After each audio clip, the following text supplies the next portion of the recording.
On surfe sur un lac, on voit ça maintenant.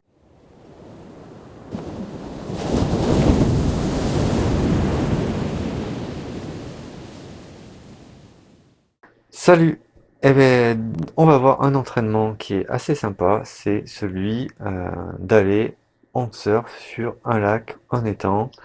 Euh, et franchement, désormais, pour moi, c'est une habitude. Voilà, je vais me balader dans les lacs pas très loin de chez moi en surf.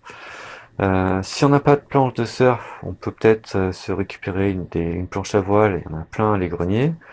Se trouver un paddle, peut-être même avec un matelas gonflable, je sais pas, un canoë. Tant que ça flotte et que c'est pas trop large, ça peut le faire. Voilà. Donc, pourquoi aller faire du surf sur un lac? Bah, déjà, c'est sympa. Franchement, honnêtement, je découvre des coins qui sont super, que je connaissais pas. La vue au ras de l'eau, c'est magnifique. Euh, c'est très discret le surf, donc on peut vraiment surprendre la vie sauvage, quoi. Et puis surtout, c'est un super entraînement pour la rame, le surf et se lever. Voilà. Donc on peut aussi s'entraîner dans la piscine. Il suffit d'attacher la corde sur le bord pour se retenir. Mais bon, c'est quand même beaucoup moins amusant. Beaucoup moins amusant. Voilà. Personnellement, après seulement 2 séances en lac, j'ai senti des réels progrès, quoi. Sur l'efficacité de la rame, la position, l'endurance, la précision en me levant. Enfin, voilà, ça permet en plus de se muscler en douceur. Et bon, en plus, c'est franchement amusant, quoi. Voilà, c'est sympa, c'est marrant.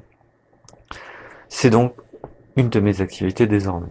Alors, en pratique, que faire sur un lac? Ben, c'est simple, on rame, on accélère, et tac, on se lève. Voilà. Et on voit tout de suite, en fait, si on est en équilibre ou pas. Donc pendant un moment, la planche a de la vitesse, donc on arrive à tenir. Et puis en plus, après, on peut jouer au défi d'essayer, à mesure que la planche ralentit, voire s'arrête, de tenir le plus longtemps possible, quoi. Et puis à la fin, au final, on peut essayer de se faire un joli plongeon ou un truc un peu bizarre, car on n'arrive plus à tenir sur la planche. Voilà, donc c'est très marrant. Je ferai une autre vidéo plus tard, si tout va bien, plus filmé dehors pour montrer ça. Si ce que je vais dire là, ça vous parle. On peut s'entraîner aussi à faire demi-tour dans l'eau. On verra dans le détail comment faire plus tard, mais on peut s'entraîner à faire demi-tour et enchaîner, hein. Ramer, faire demi-tour, ramer. Ramer, faire la tortue, on en parlera aussi de ça. Ramer. Voilà, donc on peut s'entraîner à enchaîner les manœuvres rapidement. Et vraiment, c'est très, très enrichissant. On apprend énormément. On peut aussi, si on a un ponton ou un bord près de l'eau, on peut courir et sauter sur sa planche. Voilà, c'est très marrant. Et puis ça apprend à tenir l'équilibre.